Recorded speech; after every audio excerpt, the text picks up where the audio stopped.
Então...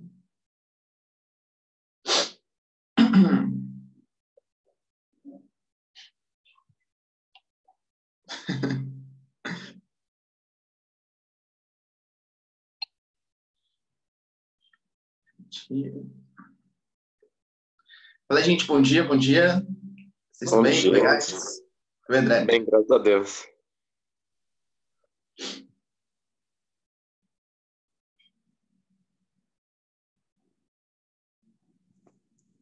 Espera só um minutinho aqui enquanto o pessoal vai entrando.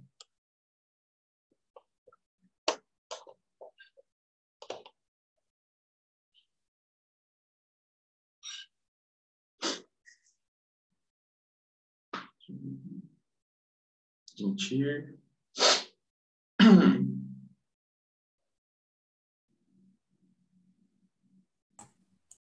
Fala aí, David, beleza?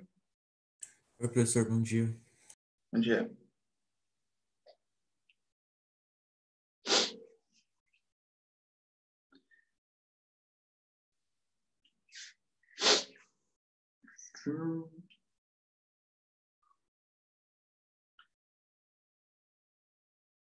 Guys, são 7h02, ó, eu vou ficar aceitando até umas 7h05, assim, daí a gente começa, tá bom? Daí eu vou aceitando o pessoal durante a aula mesmo, tá?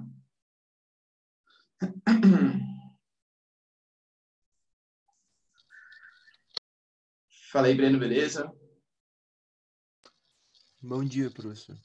Bom dia.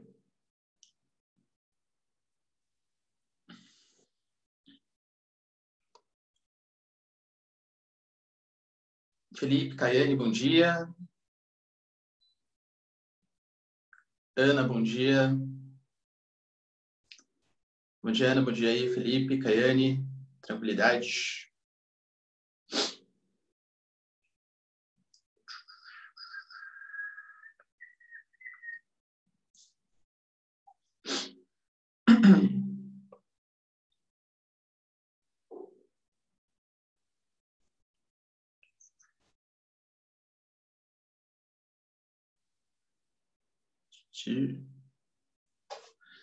Bom, galera, é o seguinte, ó.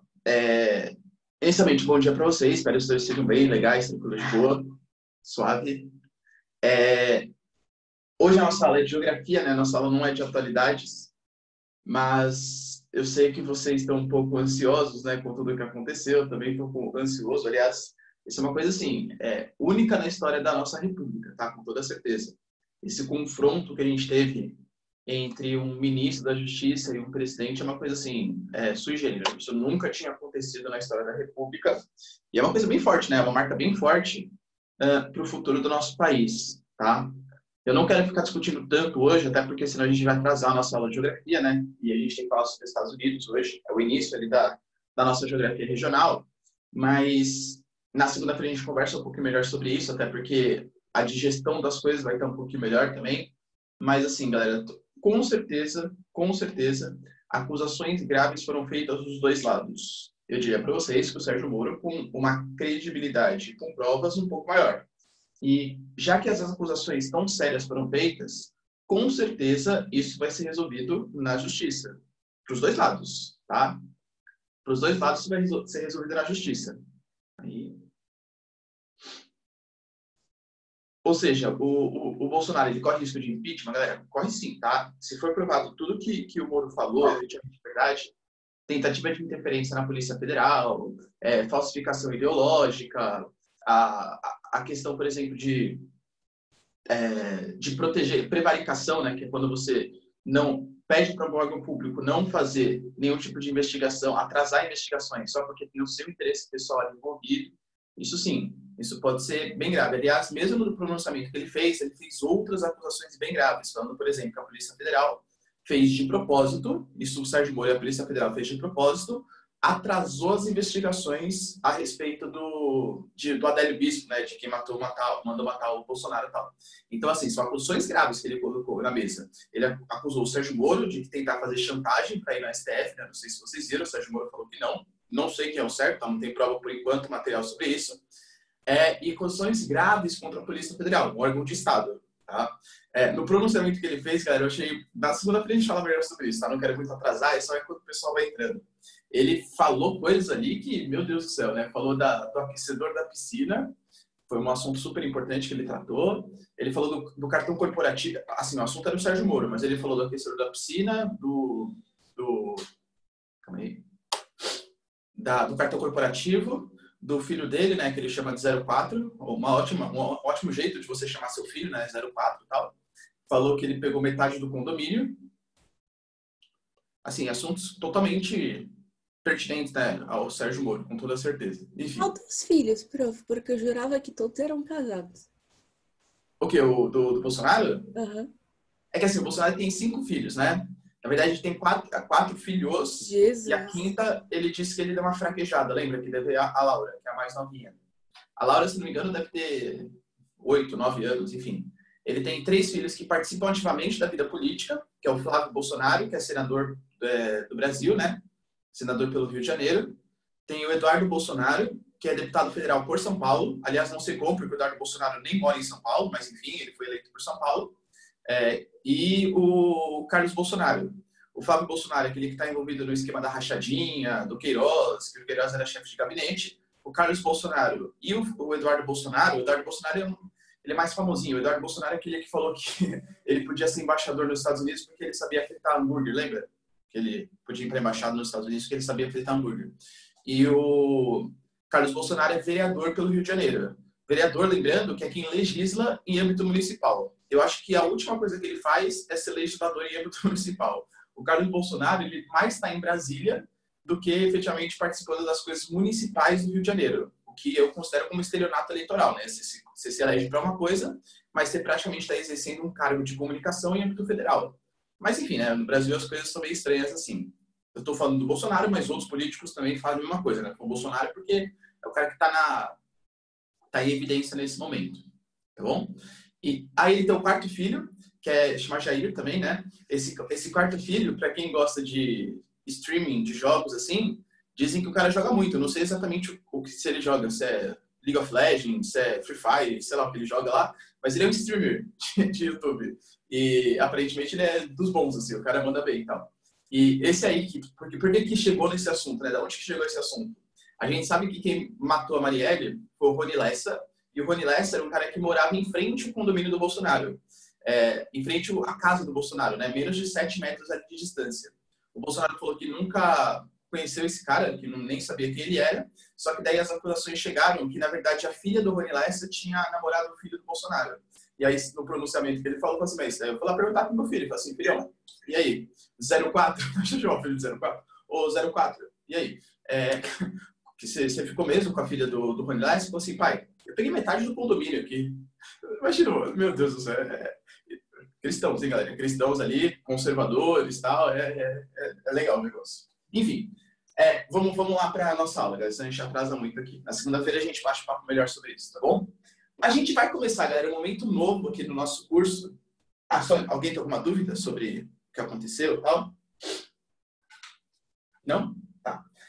A gente vai começar, galera, agora um momento novo do nosso curso. Lembrando que a nossa aula hoje é de geografia, tá? Não é de atualidades, que é a nossa geografia regional. Ou seja, a gente vai dar praticamente o ano todo uma volta ao mundo nas principais regiões. A gente vai começar primeiro nas Américas, falando aí primeiro da América anglo-saxônica, primeiro da América anglo-saxônica, depois da América Latina, e depois a gente vai passar pela Europa, pela Ásia. Na Ásia, vixe, muitas coisas, né? China, Oriente Médio, Índia, os países da Ásia Central, que eu aposto que são um ponto bem importante esse ano para vestibular, porque muitos dos conflitos do Oriente Médio são possivelmente rotas de gasodutos, porque, assim, uma coisa que a gente vai ver, galera, também, é que a Rússia, ela tem um papel econômico super importante. Por quê? Porque ela fornece gás natural para a Europa. Ela que sustenta economicamente e energeticamente a Europa.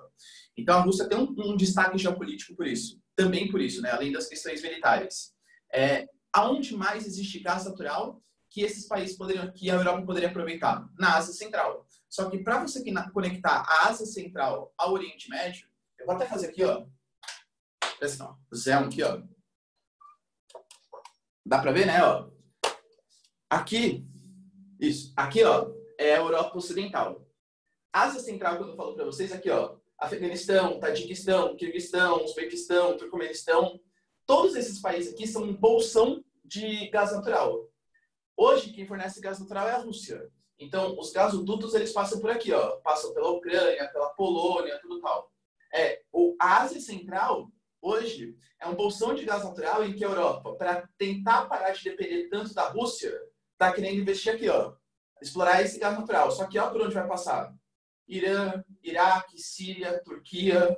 Vocês percebem por que esses países estão tão em evidência, assim? Porque eles são o futuro energético da Europa. É super importante que a Europa estabeleça boas relações com esses países do Oriente Médio, o Irã, Iraque, Síria, principalmente, a Síria, que é o coração, aqui é o centro do Oriente Médio. Tudo que conecta o Oriente Médio ao restante da Europa passa pelo meio da Síria. Por isso que é tão importante ter parceiros economicamente falando aqui, tá? Enfim. Então, só como destaque para vocês, né, da Ásia Central que a gente vai discutir e tudo tal.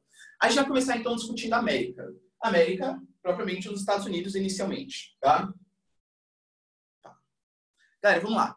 Toda vez que a gente for fazer uma análise regional, né, começar a estudar cada uma das regiões, eu vou fazer com vocês uma sequência lógica, uma sequência de assuntos que a gente vai tratar em cada um dos países. Inicialmente, a gente vai tratar de aspectos naturais do país, depois de aspectos econômicos, depois de aspectos humanos e depois aspectos geopolíticos. É sempre nessa sequência, em todos os países que a gente for ver, tá bom? Então, Estados Unidos, vamos inicialmente aqui tratar de aspectos econômicos, aliás, aspectos naturais. Para isso, eu espero, cara, de verdade, tá? Eu não sei, ajudaria bastante. O Júlio, ele já começou a lidar com vocês, já começou a tratar com vocês geografia física, falou alguma coisa de clima, relevo. Ele começou só com eras geológicas. Ah, beleza, ok. Então, vai ajudar bastante, porque eu não tenho tempo de ficar falando em todas as aulas, porque, por exemplo, a gente fala sobre relevo, vou falar sobre dobramento moderno, falar sobre orogênese, que são todos processos, vocês vão estudar lá em Geografia do Brasil. Tá? Eu praticamente amo essa matéria, eu amo Geografia Física, mas vocês vão estudar lá em Geografia do Brasil. Então, eu vou citar para vocês, vou falar, olha, aqui tem, mas o processo de formação, o que é uma orogênese, o que é o movimento de placas tectônicas, tectônica de placas e tal, as eras geológicas, né, que vocês vão ver aí com o Júlio, isso tudo vai ser na parte de geografia do Brasil. Então, eu vou ter que me apropriar um pouco dos conhecimentos ali para colocar em geografia geral, tá bom? Galera, então, ó, dos aspectos naturais. Eu vou fazer para vocês um mapinha, grande mapinha, esquemático dos Estados Unidos. Olha que gracinha, galera. Isso é um balãozinho de fala. Não é. É os Estados Unidos, tá? Esse aqui é os Estados Unidos. Primeiro pegando dos aspectos de relevo, ou seja, como que é o relevo dos Estados Unidos, eu diria para vocês, galera, que não só o relevo dos Estados Unidos, mas o relevo de toda a América, praticamente, é exatamente a mesma coisa. Você vai ter, de um lado esquerdo aqui, ó, a presença de grandes dobramentos modernos. Calma aí. Você vai ter aqui, ó, do lado esquerdo, a presença de grandes dobramentos modernos. Vou desenhar aqui com umas montanhas desse lado. Acho que acredito, né, pessoal, que todo mundo já tenha tido, pelo menos no início dessa discussão no colégio, mas a gente tem aqui, ó, uma região de uma área de contato de placas tectônicas. Aqui nós temos uma placa chamada de placa do Pacífico, que, aliás, é a maior placa tectônica do mundo, tá? A placa do Pacífico, que pega todo o Oceano Pacífico para cá, uma placa tectônica do Pacífico. E aqui, os Estados Unidos, ele está em cima da placa norte-americana, tá bom? Então, a placa do Pacífico e aqui a placa norte-americana. Aqui nós temos um movimento no qual a placa do Pacífico, ela vem para baixo e a placa norte-americana vem para cima. Eles fazem um movimento que a gente chama de movimento conservativo, ou transformante, ou deslizante. É um movimento que as placas tectônicas fazem isso aqui, ó, Zéon, tá? Ficam se esfregando. E nessa esfregação que eles fazem, isso vai formando dobramentos modernos. Isso vai formando montanhas. Aqui, né, o nome dessas montanhas aqui, a gente vai dar o nome de montanhas rochosas. Vocês que pertencem à elite burguesa econômica paulista e costumam viajar por aí, sabem, galera, que quando você vai para a costa oeste norte-americana, você vai visitar a Califórnia, Las Vegas, etc., você passa aqui por grandes dobramentos modernos, tá bom? Uma área de contato de placas tectônicas.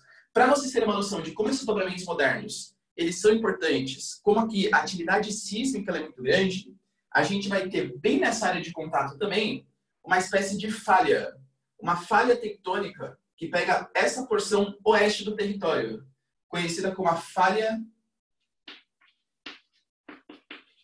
de San Andreas. Ah, isso é legal, do jogo lá, né? Exatamente. Ou do filme, né? Do filme do The Rock. Todo filme que o The Rock faz é bom, essa é a verdade. Mas esse falha de San Andreas, mais ou menos, tá? Não gosto muito, não. Porque mexeu muito com questões de geografia meio errado e tal, fiquei meio chateado. Mas fato é, galera, o que eu tô falando pra vocês? Se vocês pesquisarem e derem um Google aí, depois coloca ali, falha de San Andreas, vocês vão ver que é uma imagem que, mesmo aéreo, do ponto de vista aéreo, você consegue ver a área de contato de placas tectônicas. O que acontece ali? A gente tem a litosfera, que é a placa tectônica, e existe um continente aqui em cima. As placas tectônicas se movimentaram de tal maneira que a gente consegue perceber bem a área de contato em cima da superfície.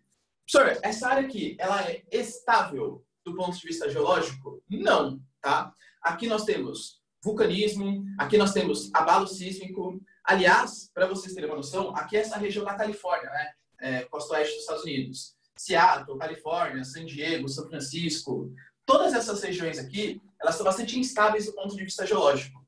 Os norte-americanos, aliás, eles acreditam num negocinho chamado de The Big One.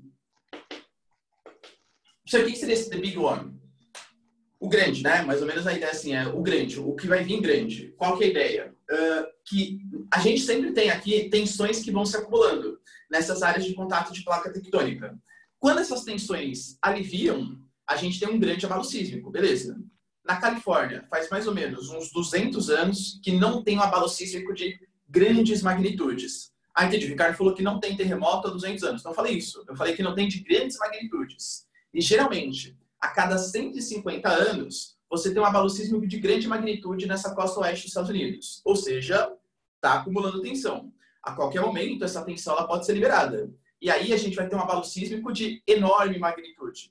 Esse abalo sísmico é o que os norte-americanos chamam de The Big One. É o que eles estão esperando. Um dia vai vir um abalo sísmico tão grande, mas tão grande, que vai devastar toda essa costa oeste dos Estados Unidos, e dizem as más línguas, as profecias, que vai ser o início da derrocada do Império Americano. Para o surgimento de um novo império. O Brasil, comandado pelo Jair Bolsonaro. Brincadeira, tá? Mas, que é verdade, a teoria sim, é verdade. Eles acreditam, galera, que um dia vai vir um terremoto tão grande nessa costa oeste, e aparentemente está chegando, que vai ser o início da derrocada do Império Americano. E o surgimento do Império Chinês? Não sei, galera, tá? Mas, enfim, essa costa oeste, então, bastante tenso, geologicamente falando. Se a gente observar nessa região mais central dos Estados Unidos, aqui a gente vai ter uma imensa planície. Essa regiãozinha, e aqui também, aqui é a Península da Flórida, tá? Onde vocês vão na Disney e tal, né? Anualmente não, semestralmente aí pra Disney e tal. Tá nessa regiãozinha aqui da Península da Flórida. Essas regiões são regiões de imensas planícies. Aqui a gente vai ter as planícies centrais nos Estados Unidos, planícies centrais, e aqui a planície da Flórida. A planície da Flórida. Essa planície da Flórida, aliás, ela é uma região, galera, tão baixinha e que chove tanto. Porque vocês sabem, mas toda a região aqui de Miami e tal, dessa região, era tudo Orlando, por exemplo, era tudo imenso pântano. Vocês que costumam viajar bastante para Disney, tenho plena certeza, sabem, galera, o quanto que é chuvoso lá. Tá? Uma região bastante chuvosa. É uma região bastante quente, bastante tropical, bastante chuvosa. Aliás, a única região dos Estados Unidos onde é possível ter o cultivo de produtos tropicais, a exemplo de banana, laranja, cana, por exemplo, é na região da Península da Flórida. É um pouquinho mais parecido com o clima brasileiro, mais quente, mais chuvoso. No restante não dá, tá bom? Essa região das planícies centrais, eu costumo falar que é o grande celeiro agrícola dos Estados Unidos. Aqui nós temos, eu sei que vocês já viram, então provavelmente foi uma das matérias que vocês mais detestaram na vida escolar de vocês. Lembra dos belts norte-americanos? Que provavelmente o seu professor fez você decorar?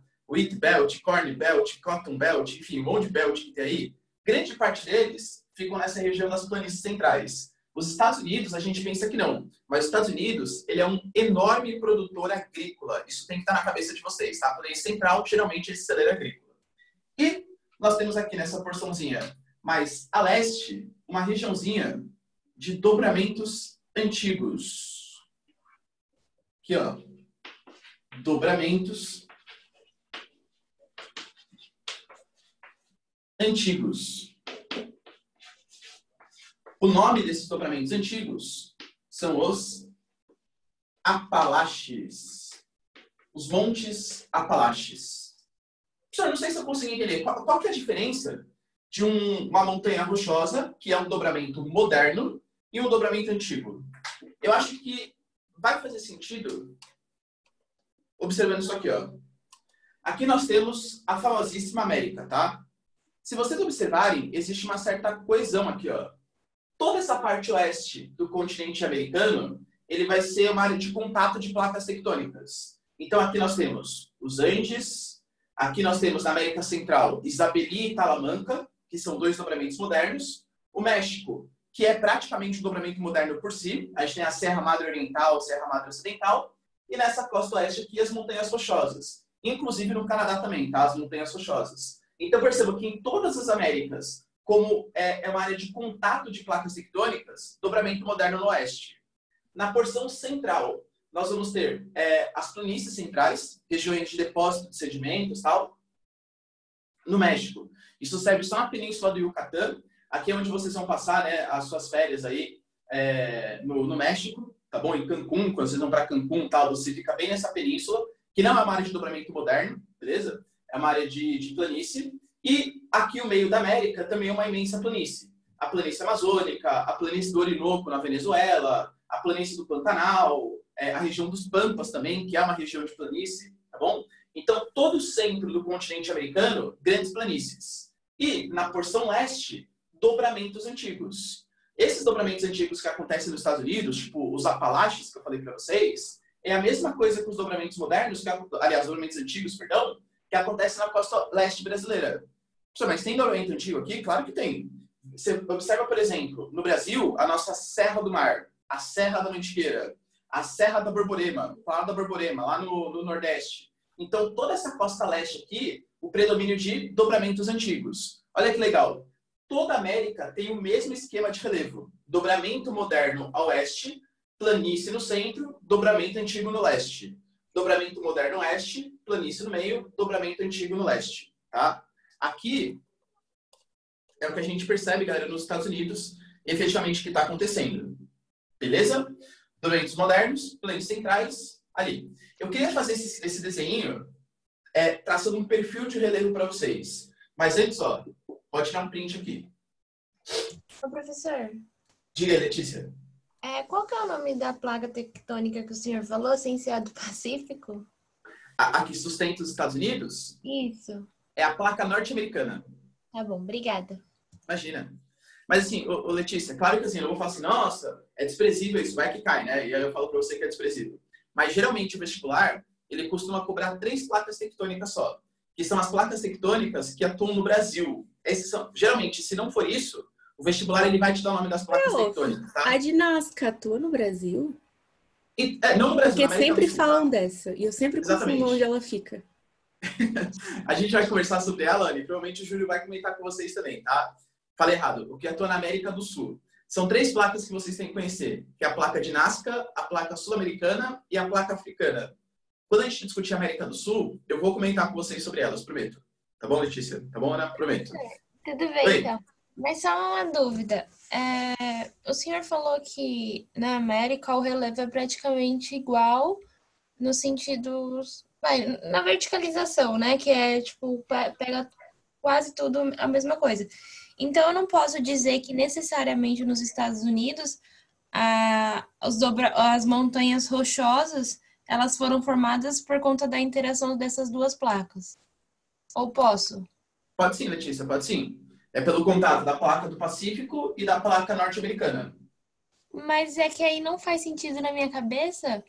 Ah, tá. As montanhas rochosas foram formadas assim, mas não os dobramentos modernos. Ah, tá certo? Não, as montanhas rochosas são os dobramentos modernos. Então, isso que eu não tô entendendo, porque no caso, como que eu vou também justificar esses dobramentos modernos no restante da América? Porque porque é uma região de contato de placas, Letícia. Quer ver? Deixa eu mostrar meu mapinha aqui, ó, de novo. Eu não tenho mapa de placas tectônicas aqui para mostrar para vocês, mas se eu tivesse, a gente vai ver que aqui existe uma placa gigantesca que está em contato com a América. Aqui é a placa de Nazca, mas o restante é a placa do Pacífico. Então a gente tem aqui a América do Sul em cima da placa sul-americana e aqui a placa de Nazca. As duas estão em contato, dobramento moderno que os Andes. A gente pega aqui, na América Central, tem uma série de placas tectônicas. A placa de Cocos, a placa do Caribe, e está em contato com a placa do Pacífico. Entre contato, dobramento moderno. Aqui no México, está em cima da placa norte-americana e a placa do Pacífico. Entre contato, dobramento moderno. Então, toda essa porção oeste das Américas está numa área de contato de placas tectônicas. Por isso que vai ter esses dobramentos modernos. Ah, tá. Entendi. Entendeu mesmo, Letícia? Entendi. Obrigada. Tá. Imagina. Aliás, só para efeito de curiosidade, essas ilhazinhas aqui, ó, elas também estão numa área de contato de placas tectônicas. Existe uma ilhazinha aqui, ó, que é dividido metade Haiti, metade República Dominicana. O Haiti, a gente sabe que em 2010 teve um dos piores terremotos da história aí, né? Principalmente no Haiti, que é um país com tantas dificuldades infraestruturais. Por que aconteceu um terremoto ali? Área de contato de placas também. Tá bom? Aí.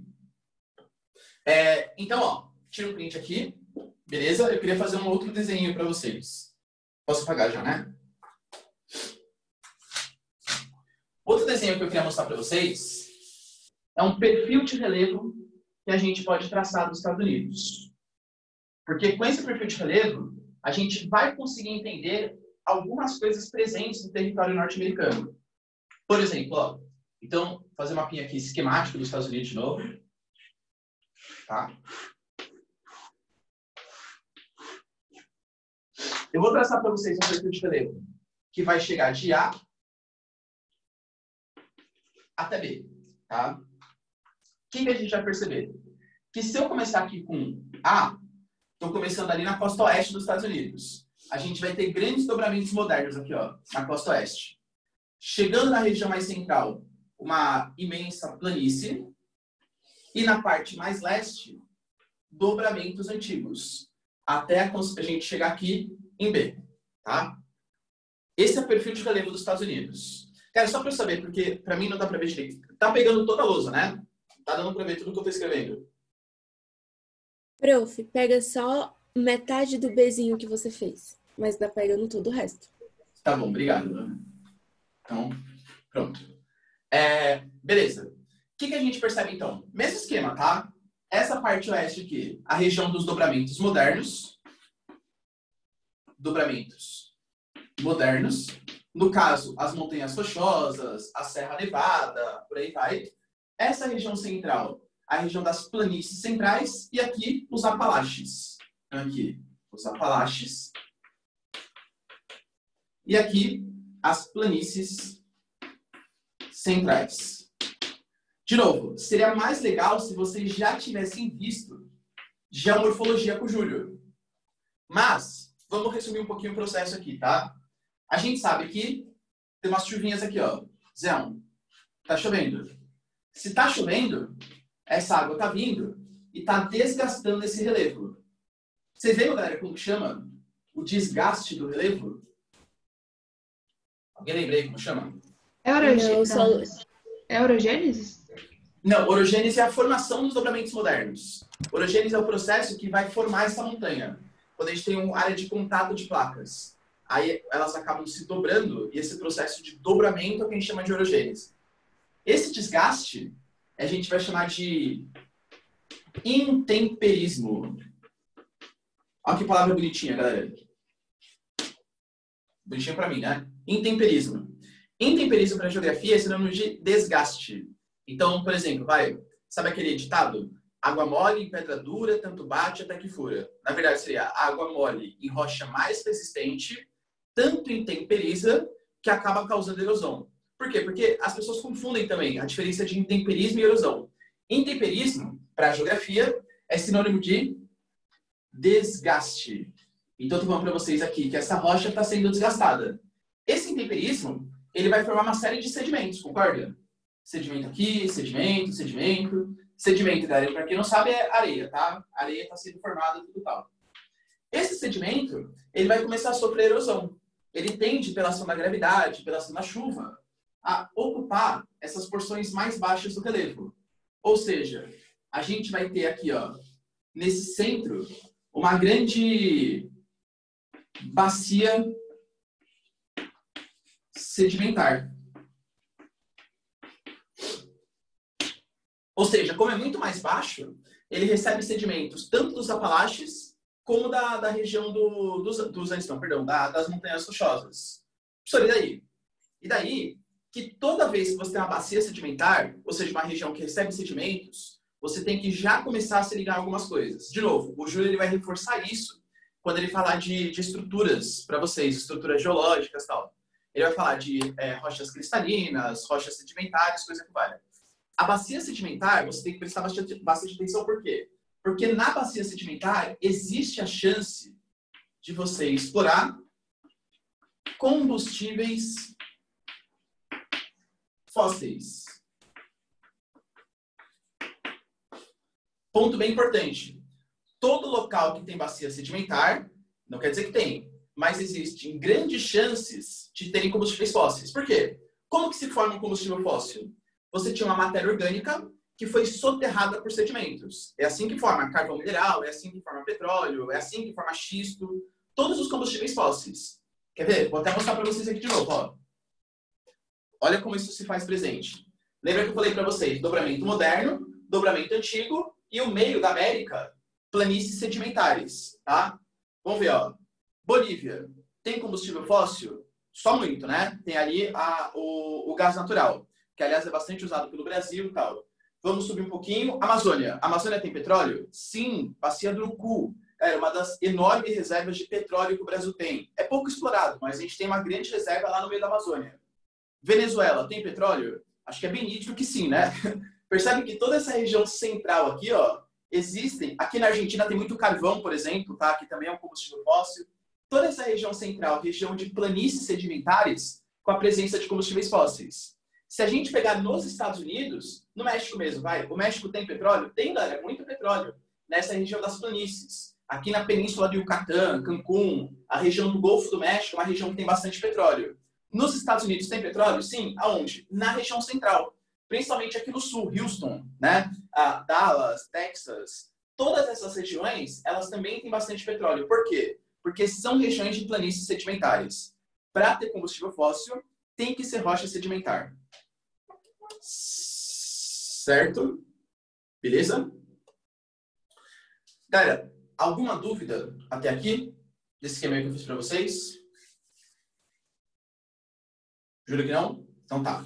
Galera, pode tirar um print aqui, tá? Esse é o relevo dos Estados Unidos. E sabendo, né, que existe ali no meio dos Estados Unidos essa grande planície que é totalmente favorável a cultivos agrícolas e exploração de combustíveis fósseis. Certo? Então tá. Sabendo então, galera, como que é o relevo dos Estados Unidos, como que se comporta, tudo tal, nós temos que partir para uma outra característica bem relevante, que é a característica do clima. Nossa, como eu sei que vocês amam isso da clima, né? Vocês não gostam de ficar decorando os climogramas, ficar interpretando, saber os fatores climáticos, como que eles interferem, eu sei que vocês gostam bastante, tá? Quando a gente vai estudar clima, a gente tem, galera, que pegar aqui de novo, né? Nosso mapinha esquemático dos Estados Unidos. Vocês vão ficar craques em desenhar os Estados Unidos. Se vocês estiverem efetivamente fazendo no caderno, claro, né? Tá? Vocês vão ter aqui os Estados Unidos, beleza. Quando a gente tem que pensar, a primeira coisa, os Estados Unidos, ele é cortado por algum paralelo importante? Galera, ele não, mas muito próximo dele sim. Mais ou menos por aqui, assim, ó. Tá passando o paralelo 23 graus norte, também conhecido como o Trópico de Câncer. O Trópico de Câncer passa muito perto da península da Flórida. Tá? Isso é uma coisa importante que vocês têm que saber. Isso quer dizer que os Estados Unidos, de maneira geral, ele vai estar localizado numa região do planeta que a gente vai chamar de região temperada. Então, predomínio de clima temperado. Só que como assim clima temperado? Se a gente fosse dividir o nosso planeta, zero aqui, a gente pode dividir passando a linha do Equador, Trópico de Capricórnio, que é o 23 graus sul, o Trópico de Câncer, que é o 23 graus norte, e aqui os círculos polares, Círculo Polar Antártico e Círculo Polar Ártico. A gente divide isso aqui, galera, em 3 grandes regiões climáticas. Entre os trópicos, a gente vai falar que aqui a gente tem um clima intertropical, o que está entre o 23 norte e o 23 sul é clima intertropical, ou popularmente conhecido como clima tropical também, tá? Pode falar assim. O que a gente tem entre o 23 e o 66 são climas temperados. O que é o clima temperado, então, professor? É a região do nosso planeta em que fica entre o trópico e o círculo polar. Entre o trópico e o círculo polar. Basicamente, os Estados Unidos, ele está na região temperada do globo. Ou seja, a gente tem o predomínio de climas temperados. O que eu estou falando para vocês? O clima temperado, ele tem como característica básica as 4 estações bem definidas.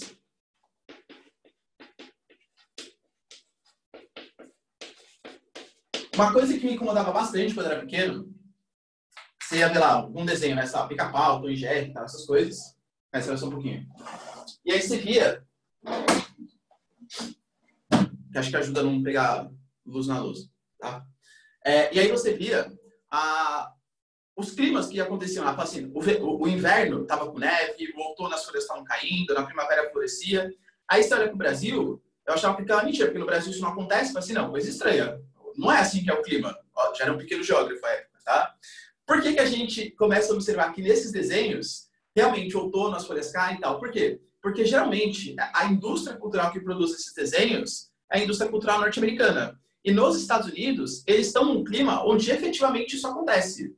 Vai falar que no Brasil as 4 estações estão bem definidas? Cara, basicamente você tem 2 estações.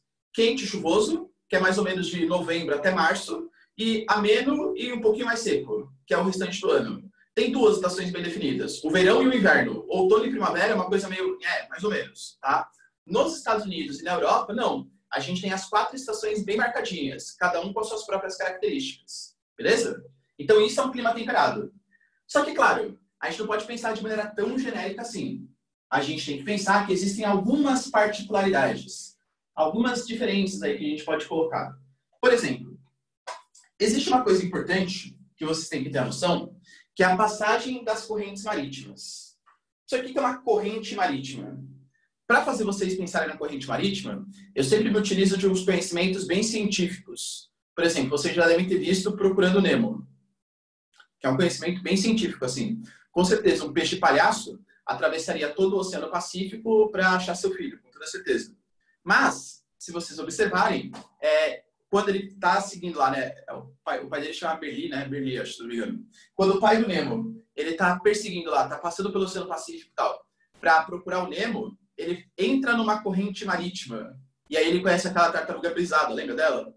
Aquela tartaruga, certeza, que tava meio doidona naquele momento do filme, mas beleza. Essa tartaruga, vocês lembram que ela entra como se fosse um turbilhão de água. Obviamente, não existe isso, né, no meio do oceano, um turbilhão de água. Mas essa é a ideia de uma corrente marítima. É um deslocamento preferencial das águas, em algum sentido, tá bom? Corrente marítima é oceano. Isso é uma coisa bem importante também, porque vocês vão ver com o Júlio, quando ele fala... Não tem história, olha que triste, tá? Mas não, seria legal. Imagina, você vai no... você faz um mergulho assim, ó, e aí você entra naquele turbilhão, você consegue viajar para outros lugares assim, só com aquela corrente marítima. Seria muito legal. Mas vocês vão ver com o Júlio que existem uma série de fatores climáticos que interferem no clima. As correntes marítimas, as massas de ar.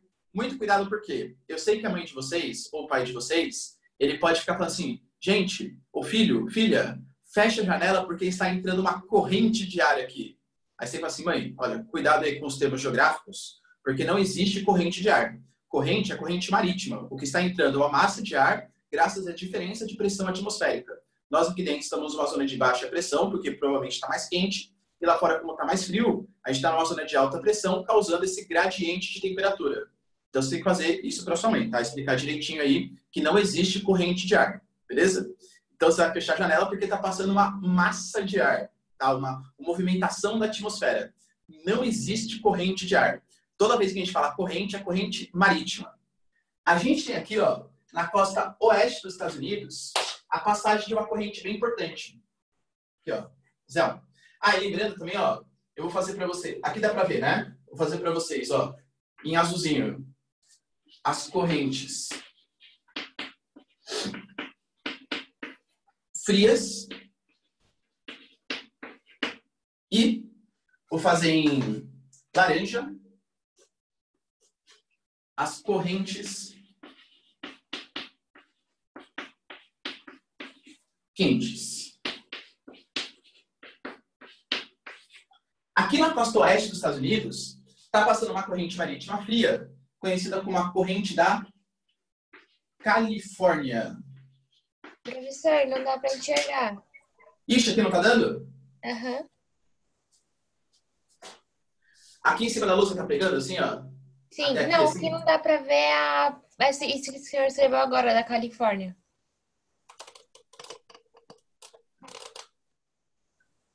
Do lado. Ah, daqui? É. Tá escrito só Entendi, fórneo. Perdão, gente, calma aí. Deixa eu voltar aqui direitinho. Agora pegou? Falta Dá um pra pouco entender. ainda. Mas dá pra entender. Então, deixa eu afastar um pouquinho aqui. É que esse meu negócio tá meio quebrado, ele fica meio pendendo assim, entendeu? Ótimo, ficou bom agora. É? Então tá. Então aqui, ó, por onde está passando, galera, a corrente marítima fria, a corrente marítima da Califórnia, tá? Essa corrente é uma corrente marítima fria. Professor, e daí? E daí que por onde passa a corrente marítima fria, a gente vai ter a tendência de ter um litoral mais seco.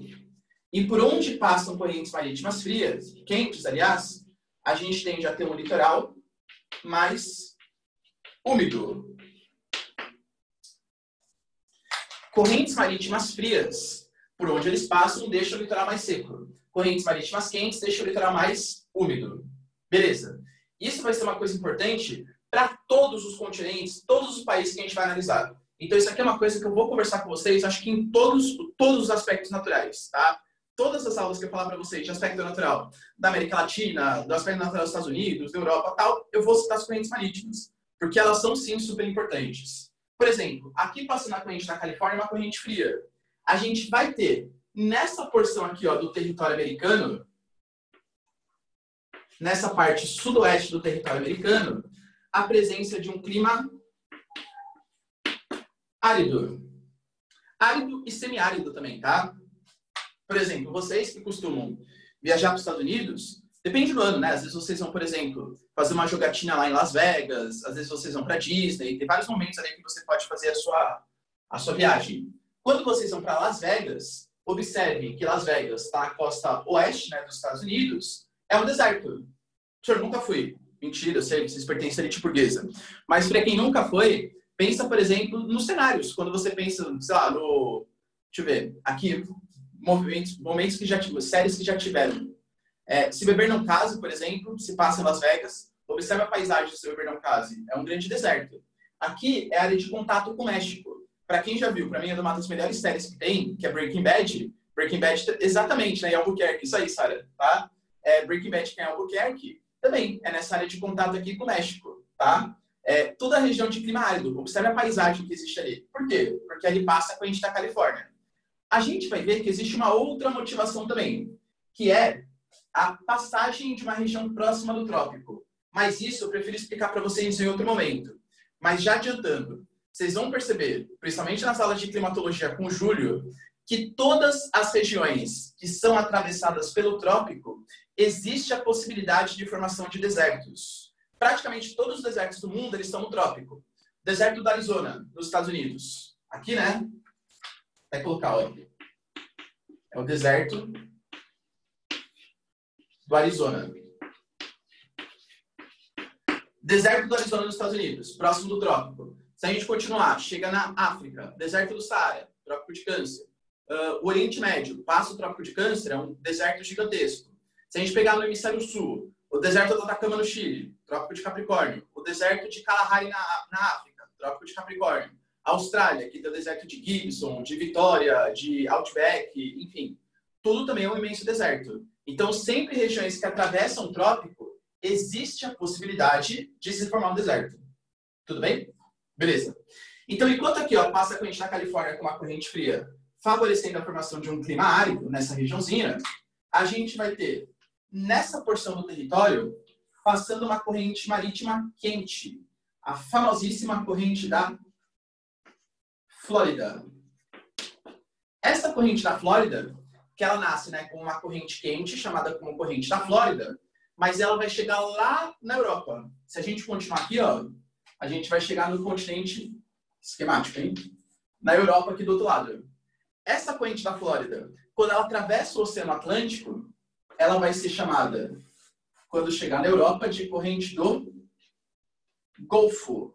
A famosíssima corrente do Golfo. Tá? A corrente do Golfo, ela nasce no Golfo do México, que é essa regiãozinha aqui, tá bom? E se a gente tem uma corrente quente, isso favorece litoral mais úmidos, não favorece? Favorece, professor. olha o que vai acontecer aqui, nessa regiãozinha. A formação de climas bastante chuvosos. A península da Flórida é uma região muito chuvosa. Então, toda essa regiãozinha, a presença de um clima que a gente vai chamar de clima tropical nos Estados Unidos. Tá bom? Enquanto a gente tem aqui um enorme deserto, pela passagem da corrente da Califórnia, aqui a gente tem um clima tropical, justamente por conta da passagem da corrente da Flórida. Lembrando, essa corrente da Flórida tem altíssimas temperaturas. Isso quer dizer, galera, que nessa região aqui, a temperatura do oceano é uma temperatura muito grande. Oceano com altíssimas temperaturas. Alguém sabe o que pode acontecer? Um fenômeno atmosférico. Quando a gente tem oceanos de altas temperaturas, Ocorrem os furacões. perfeito, Ana, ocorrem os furacões, tá? A gente tem aqui na região do Golfo do México a formação de muitos furacões. Nos Estados Unidos, ano passado, a gente teve vários furacões. No ano retrasado, a gente teve 3 furacões em sequência, tá? Lembrando que para você ter furacão, tem que ter um superaquecimento do oceano. Vocês acham então que furacão acontece no verão ou no inverno? Verão. E geralmente no período final de verão. Por quê? Porque a água, olha o conhecimento interdisciplinar agora, hein? Já ouviram falar no tal do Czinho, né? Da fórmula do Quimacete. O calor específico do material, né? Esse calor específico do material, o que ele mostra pra gente? O quanto que o material demora para esquentar e demora para esfriar. Demora para ganhar energia, perder energia, né? Ganhar calor, perder calor. Beleza. O Czinho da água, ele é 1. Isso quer dizer que a água, ela demora para esquentar, mas também depois que está quente, ela demora muito para esfriar. Isso é uma coisa super importante. Se a gente pegar o início do verão, é quando o sol está bombardeando aqui, ó. Bombardeando energia, aquecendo esse oceano, tudo tal. Chega no período final de verão, e lembrando que pra gente, o verão, ele vai de dezembro a fevereiro. Para o hemisfério norte, o verão, ele vai de junho até setembro. Então, você pega a estação de julho, agosto, que é o período que está chegando o final do verão, é quando começa a temporada de furacões. Por quê? Porque a gente tem um oceano aqui, ó, superaquecido. Esse oceano superaquecido, ele vai promover um fenômeno atmosférico, que eu não tenho tempo de explicar aqui para vocês, tá? Nesse momento. Prometo que o Júlio vai falar para vocês. De novo, eu não posso perder tanto tempo na minha aula falando sobre características naturais que vocês vão ver em Geografia do Brasil, tá? Mas, no passar do curso, em alguns momentos que a gente vai ter um tempo mais confortável, eu vou me aprimorar, né? Vou falar um pouquinho mais detalhado desses fenômenos. Mas o fato é que você vai ter a formação comum de furacões aqui. Esses furacões, que eles podem vir geralmente fazendo essa trajetória. Os furacões atravessam o sudeste dos Estados Unidos. Geralmente a trajetória... Eu vou mexer de novo, depois eu me arrependo. Geralmente a trajetória que eles fazem é a seguinte, ó. Forma-se aqui mais ou menos por aqui o furacão, tá? Aí ele vai vindo, ele passa por esse oceano superaquecido, destrói todos os países da América Central, Cuba pega o furacão, Jamaica, Haiti e tal, ferra com os países, Bahamas também, ferra com os países da América Central, mas aí ninguém liga muito, né? Porque ninguém liga muito pro Caribe, essa é a grande verdade. Aí ele passa pelo... Ninguém liga assim, a mídia, né? A galera que mora lá liga, obviamente, tá?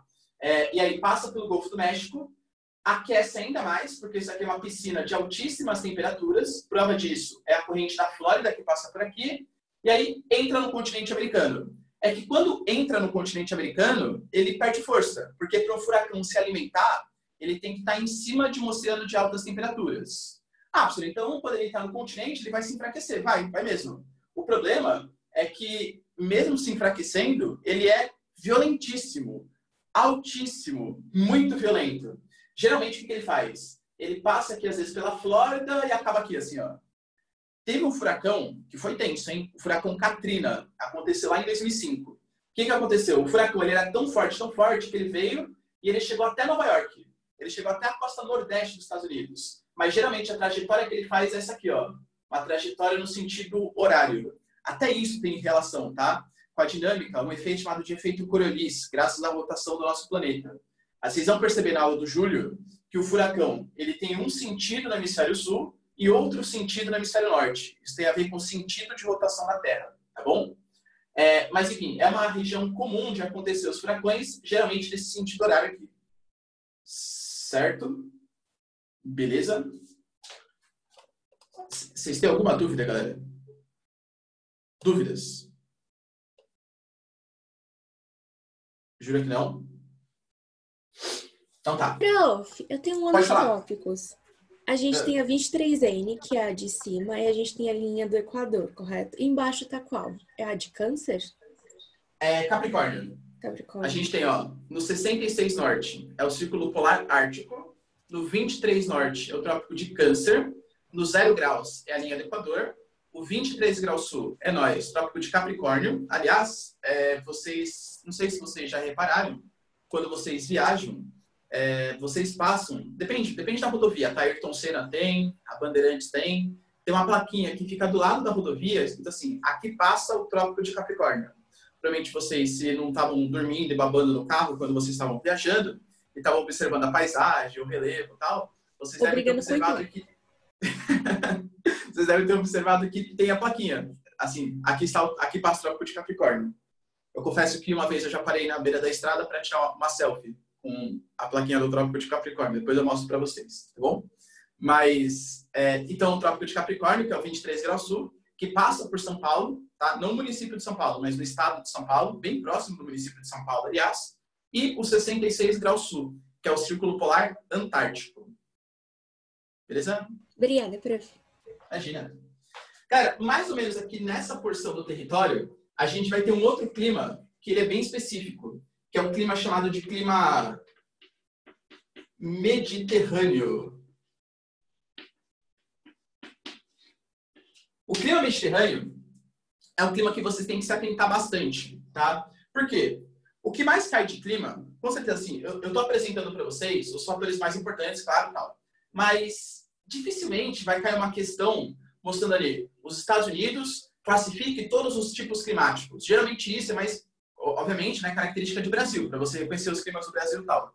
No mundo, exceto do Brasil, a gente percebe que tem alguns climas que o vestibular ele se interessa muito mais. Por quê? Porque os fenômenos geográficos relacionados a esse clima, eles são muito mais intensos. Nos Estados Unidos, qual que é o clima que eu diria para vocês prestarem bastante atenção?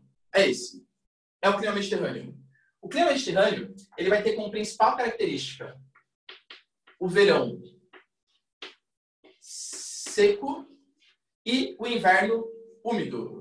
Verão seco e inverno úmido. Professor, e daí? E daí que clima mediterrâneo... Professor, você errou, né? Mediterrâneo não é... Eu sei, galera, eu sei. O clima mediterrâneo, ele não acontece só no mar Mediterrâneo. O clima mediterrâneo, ele vai acontecer na costa oeste dos Estados Unidos. O clima mediterrâneo vai acontecer no norte da África, no sul da África, na Austrália, na Argentina, no Chile, em uma série de regiões do mundo. E por que ele é tão específico assim? Por que ele é tão importante para vestibular? Verão seco. Verão quente e seco. E daí, professor? E daí que você vai ter uma vegetaçãozinha aqui que é bem seca também, principalmente no período de verão. E aí o que acontece?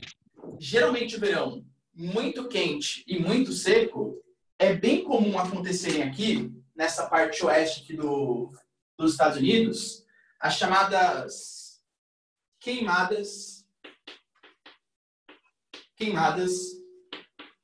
naturais.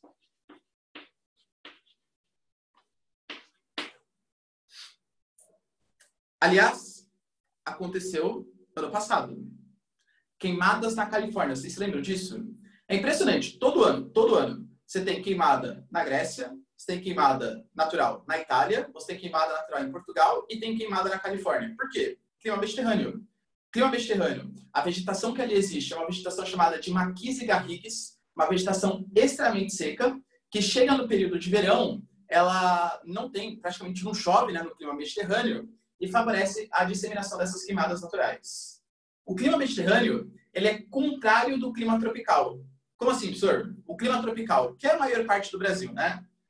Como que acontece o clima tropical? O clima tropical, em geral, o verão é quente e chuvoso, e o inverno, ele é mais ameno e seco. O clima mediterrâneo é o contrário. O clima mediterrâneo, o verão, ele é muito seco, e o inverno, ele é um pouco mais chuvoso. Aqui no Brasil, nós temos queimadas naturais? Sim. Em qual vegetação? No cerrado, né? O cerrado, às vezes, tem queimadas naturais. Mas é muito mais difícil acontecer queimadas naturais no Brasil do que nos Estados Unidos. Por quê, professor? Porque nos Estados Unidos, o período seco é o período de verão. Ou seja, é quente e seco. Isso favorece as queimadas. Na região do Cerrado, qual que é o período seco do Cerrado? É o inverno. Para nossa sorte. Até nisso, né, a gente tem sorte. O período seco é o período de inverno. Então, as temperaturas não são tão altas assim. Pode acontecer queimadas naturais, claro que pode, né? Porque a gente sabe que o clima do Brasil é meio doidão também. O inverno nem sempre ele é tão frio assim, mas é mais difícil. Belezinha? Outra coisa também é que vocês, claro, como vocês não bebem ainda, só vão poder beber lá depois dos seus 30, 35 anos e tal, mas o dia que vocês beberem, vocês vão perceber que, geralmente, países que têm clima mediterrâneo têm boa presença de vinhos. O clima mediterrâneo, ele é ótimo para o cultivo, por exemplo, de uvas, azeitonas. Você pega, por exemplo, vinhos que são famosos no mundo. O vinho chileno tem clima mediterrâneo. O vinho argentino tem clima mediterrâneo. Vinho norte-americano, da costa oeste, tem clima mediterrâneo. Vamos pegar os vinhos mais tradicionais. O vinho do sul da França, clima mediterrâneo. O vinho português, o vinho espanhol, o vinho italiano, o vinho da Grécia, o vinho australiano, o vinho da África do Sul. Todos esses países que têm clima mediterrâneo favorecem a presença de uvas. E se tem uva, tem vinho consequentemente. Por falar na Austrália, ela toda é um clima mediterrâneo ou só a parte que pega mais para Sydney? Não, só a parte que pega mais para Sydney mesmo, tá? Não é toda, não. Aliás, a maior parte da Austrália é um clima árido. Não é mediterrâneo, é árido mesmo. Um desertão negócio. Obrigada. Imagina. Aliás, já que a gente falou em Austrália, e para a felicidade da Sarah, vocês sabiam que vocês lembram qual a corrente que o Nemo pega do desenho? Ele pega CLA. A CLA, corrente leste australiana. Essa corrente é real. E realmente ela passa por Sydney. Não sei se é pelo P. Sherman 42 lá, essas coisas. Mas que passa por Sydney, isso efetivamente é verdade. Ela existe e passa por Sydney, tá bom? Dúvidas, galera, até aqui? Nas questões climáticas? E aí no restante, né? Essas áreas mais próximas do oceano é um clima temperado oceânico, que é um clima um pouco mais úmido. E essas áreas mais centrais são um clima temperado continental. Dica para vocês. Quanto mais seco for a região, maior vai ser a amplitude térmica. Como assim, professor? Quanto mais seco, maior a amplitude térmica. O que é amplitude térmica? É a variação de temperatura. Então, você pega, por exemplo, você olha a previsão do tempo. Hoje o dia ele vai de 10 a 20 graus. Quer dizer, então, que a amplitude térmica diária será de 10 graus. Mínima de 10, máxima de 20. Beleza. Quando a gente pega, então, regiões que estão mais distantes do oceano, essa variação de temperatura é maior. Se você pegar o centro dos Estados Unidos, até regiões tipo Chicago, por exemplo, né, que é regiões mais centrais aqui, mais ou menos por aqui, é uma região que não está tão próximo do oceano. A variação de temperatura é muito grande. Aqui você vai ter aqueles invernos muito, muito rigorosos e aqueles verões bem, bem quentes. Já mais próximo do litoral, as variações de temperatura são menores. Então, Nova York, não que o inverno não seja frio, claro que é, porque é uma região de alta latitude e tudo tal. Mas os climas eles tendem a ser um pouco mais amenos. Para o interior, o clima é mais radical, varia mais a temperatura. No litoral, ele é um pouco mais ameno. Belezinha? Fala aí, Sara, pode falar. Professor, bom dia, tudo bem? Bom dia. Para mim não faz muito sentido os Estados Unidos terem fixado a base de lançamentos de foguetes deles na Flórida. Por que eles não colocam na Califórnia ou qualquer outro lugar pro oeste que o clima, assim, ao meu ver, é bem mais favorável para esse tipo de... Sara, olha, que pergunta excelente, hein? De verdade. Excelente, porque na minha concepção, isso é questão de vestibular, de verdade. É uma questão que mistura física com geografia, tá? Eu confesso que eu não sou assim nossa, que professor com grandes conhecimentos físicos, tal, beleza. Mas, para explicar, Sara, pode tirar um print aqui, tá? Vou apagar essa lousa. Sara, para que você gaste o mínimo possível de combustível para fazer o seu foguete sair de órbita, o que você tem que fazer? Você tem que colocar o seu lançamento de foguete aonde a velocidade é maior. Porque daí o foguete ele não precisa gastar tanto combustível para conseguir sair de órbita. ele aproveita a própria velocidade natural do nosso planeta. Então, ó, como assim, Sara? Vou desenhar aqui. Vou desenhar aqui, ó. Prof, onde a inclinação é melhor? O quê? É onde a inclinação é melhor? Não é pela inclinação. Quer ver, ó? Eu sempre achei que era.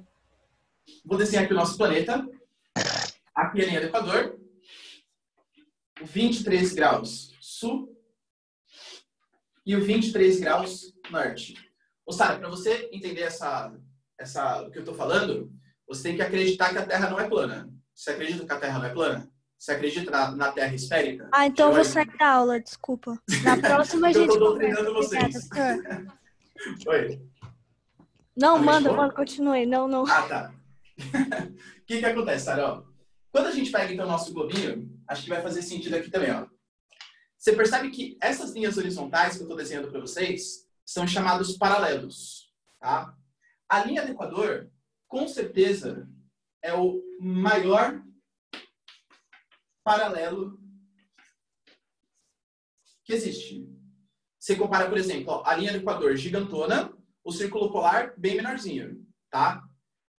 Quanto tempo a linha do Equador tem para dar uma volta completa? 24 horas, concorda? Então, a linha do Equador, que é gigantona, demora 24 horas para dar uma volta completa. A velocidade que ela tem que imprimir é muito grande. Quando a gente pega uma região mais próxima do círculo polar aqui, 66 graus norte, é um paralelo bem menorzinho. Quanto tempo que ela tem para dar uma volta completa? 24 horas também. Ou seja, o que eu estou falando para vocês? Tem uma diferença entre velocidade angular e velocidade escalar. Aqui, tá? A gente está falando da velocidade escalar do planeta. Agora eu tô falando sim, para você. Brincadeira. Não, que ela falou que ia sair da aula. Eu falei, agora sim, falou de física. Você fala de, já estava doutrinando vocês da Terra geoidal. Vai falando de física ainda, né? Pelo amor de Deus. O que acontece? Ó? Como a circunferência da linha do Equador é muito grande e ela tem que fazer toda essa trajetória em 24 horas, a velocidade que ela está imprimindo, a velocidade escalar, ela é muito grande. Tá? Ela é muito grande. Isso quer dizer que quando eu giro meu planeta assim, ó, aqui, bem numa alta latitude, a velocidade de rotação, ela é pequenininha, porque é um espaço pequenininho que tem que fazer o trajeto em 24 horas. Já a linha do Equador, como é gigantesco, ela tem que fazer o mesmo trajeto com uma velocidade muito maior, também em 24 horas. Portanto, o que eu estou falando, Sara? Que quanto menor a latitude, maior a circunferência. Quanto menor a latitude, maior a circunferência. Como ela tem que dar a volta completa em 24 horas, a velocidade que ela tem que ter é muito maior. Resumindo tudo que eu falei, quanto menor a latitude, maior a velocidade de rotação.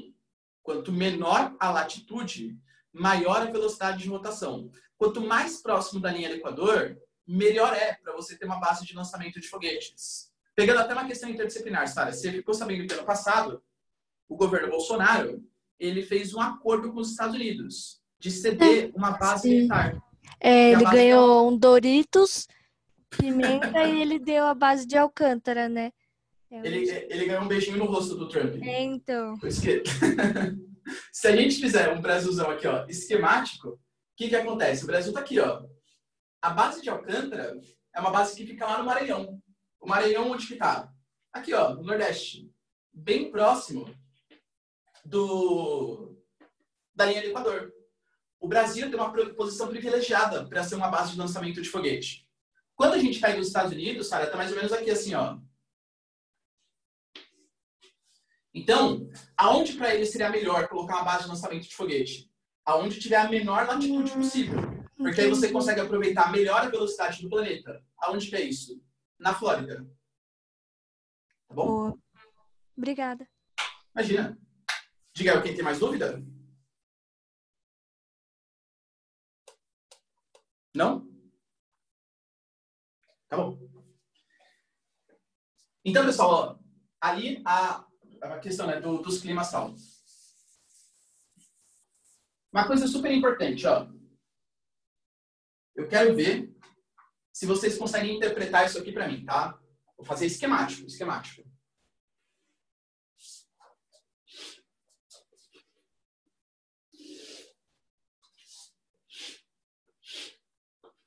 Isso aqui é uma coisa super importante pra gente.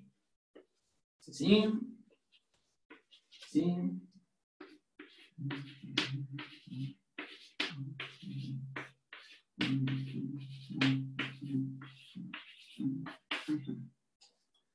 Isso que eu estou desenhando para vocês é um gráfico chamado de climograma. O que o climograma ele mostra para a gente? É um gráfico que vai mostrar para a gente a variação de temperatura e a variação de pluviosidade em milímetros de chuva. Aliás, só um parênteses. Isso aqui que é milímetro de chuva. Milímetro de chuva está falando para a gente que choveu 1 litro a cada metro quadrado, tá? Então, assim, nossa, hoje o dia foi chuvoso, hein? Hoje choveu, sei lá, 10 milímetros de chuva, 10 milímetros. O que eu tô falando para vocês? Que naquele espaço que eu tô considerando, se você pegar 1 metro quadrado, que é 1 metro por 1 metro, você teve 10 litros de água caindo naquele espaço. Isso são 10 milímetros de chuva, tá bom? Geralmente, só para efeito de comparação, a gente considera... Depende muito da região, tá? Vou pegar o caso do Brasil. Que um mês chuvoso, geralmente, ele é acima de 150 milímetros. Ou seja, quando a gente pega um climograma do Brasil e você quer saber se é chuvoso ou não, coloca a 150 milímetros. Abaixo disso é seco, acima disso é mais chuvoso. Isso depende muito, né? Você vai pegar, sei lá, o Israel, que é um deserto. Israel, se chover 100 milímetros, você já tem que estar comemorando. Meu Deus, ainda bem, são os deuses aqui que estão ajudando.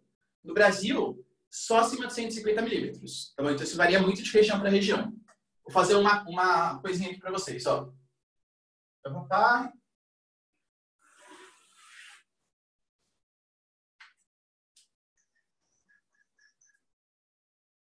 Vai ficar meio esquemático, tá? Mas vocês estão entendendo? Para fins didáticos.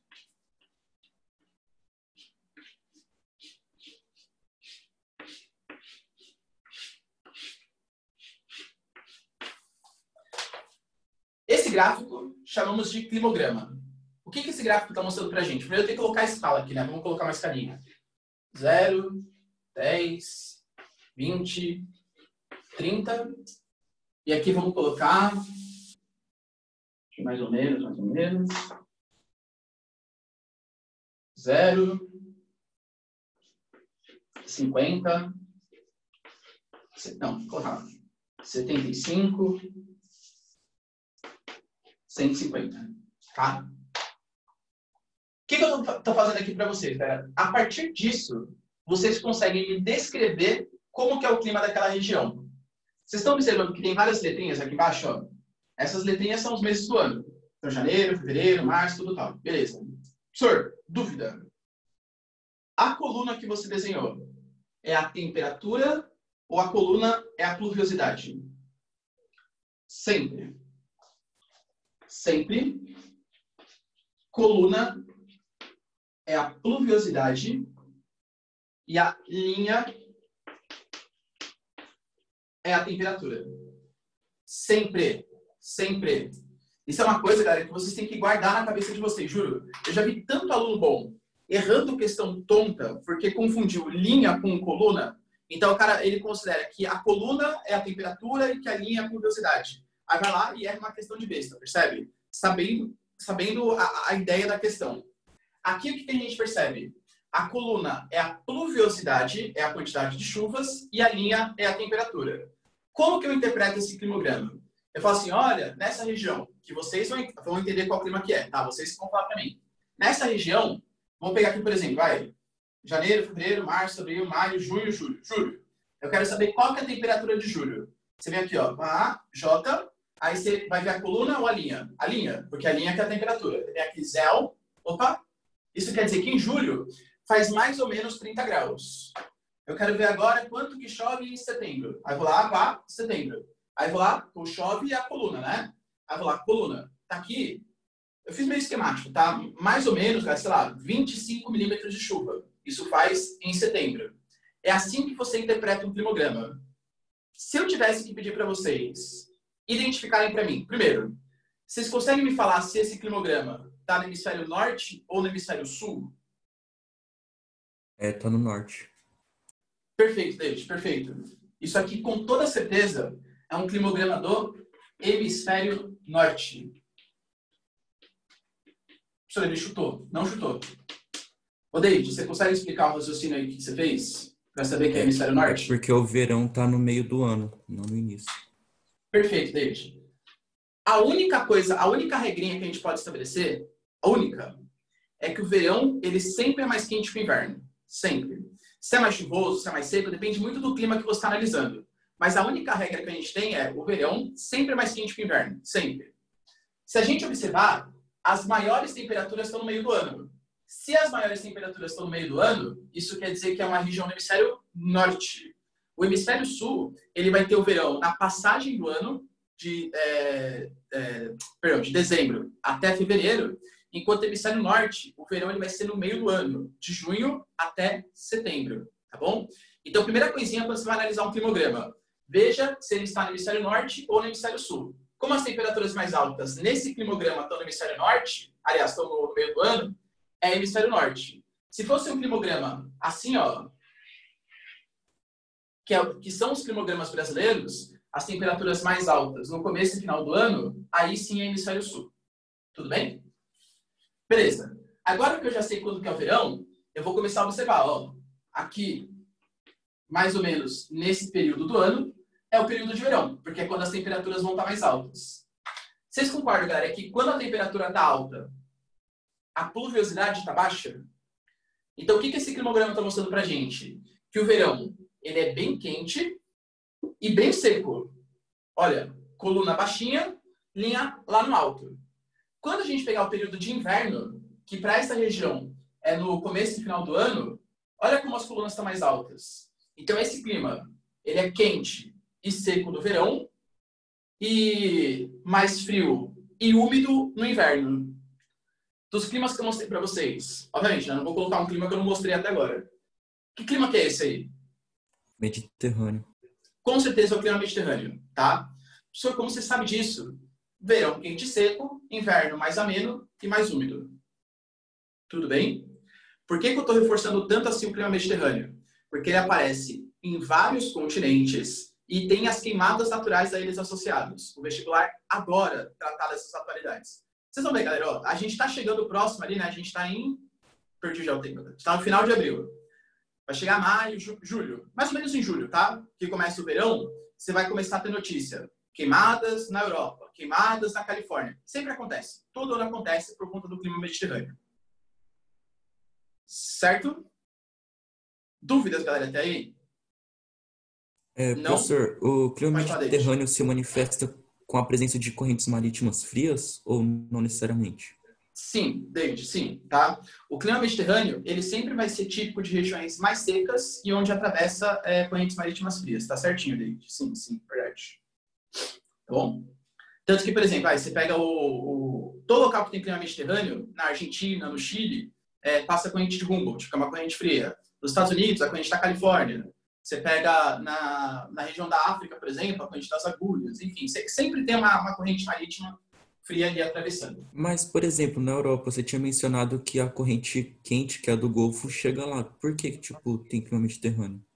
Mas aonde tem a corrente... Ó, vou até mostrar aqui, já. Uhum. Dá pra ver, né? A Europa. Dá pra ver a pontinha dela aqui, ó. A corrente do Golfo, o que ela faz? A corrente da Flórida ou a corrente do Golfo, o que ela faz? Ela sai do Golfo do México, atravessa o Oceano Atlântico e banha a costa oeste da Europa. Então, essa costa oeste não é onde tem clima mediterrâneo. Aqui, a gente vai ter um clima temperado oceânico, que é um clima bem chuvoso, bastante úmido. Pensa, por exemplo, não sei, o que você, sei lá, se você é fã do Harry Potter, por exemplo, aí você tá em Londres. Pensa na paisagem que o Harry Potter está em Londres. É sempre nublado, chuvoso, tempo fechado, etc. Por quê? Porque passa uma corrente marítima quente, que é a corrente do Golfo, tá? A região de clima mediterrâneo, que é esse clima mais seco no verão, fica aqui, ó, sul da Espanha, sul da França, Itália, sul da Grécia. Isso aqui é o clima mediterrâneo. Não aqui por onde passa a corrente do Golfo. Beleza? Entendi. Obrigado, professor. Bom, imagina. Os animais fantásticos, né? Onde habitam, tudo tal. Beleza? Galera, acho que de características naturais, era mais isso, né, que eu tinha que comentar com vocês, tá? Depois eu vou colocar lá no grupo as paisagens vegetais que a gente tem no solo americano, que a gente tem uma série de tipos de vegetação, mas tudo isso vocês vão ter que fazer uma análise com o clima. Seria muito mais interessante, né? Por isso que eu vou mostrar para vocês quais são as vegetações que a gente tem, Steppes, Bradalia, Maquis e Garrigues, tudo tal.